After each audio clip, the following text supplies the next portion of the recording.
وهلا جايب لك خبريه مهمه، جايب لك خبريه مهمه. تفضل. عوض سلامتك بسوريا. شو يعني؟ خلص اخذ القرار بالتقسيم. بالتقسيم؟ نعم، وسجلي علي. لكن هذا النظام زائل، وانا استطيع الان اتشارك مع الاستاذ رشاد طيب. على 5 كيلو ذهب اذا بقي هذا النظام بعد 1/1. وسجلي علي. بس نحن عارفينك بسين ما بيطلع منك شيء، انتو كل اللي معك. وسجلي علي.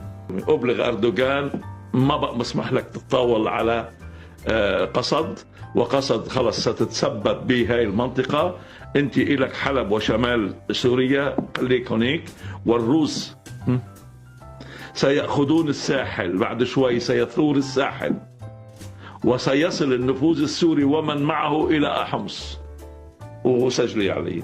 فأنت في عندك خطين، عندك خط ممر داوود مهم جدا تمام بالنسبة للأمن القومي الإسرائيلي، وفي عندك الممر هذا مثل خط الحرير. هلا صارت قسد، حمص، الساحل، هي خط الحرير الجديد، ما بيتنازلوا عنه ولا بيخلوك تقرر عليه.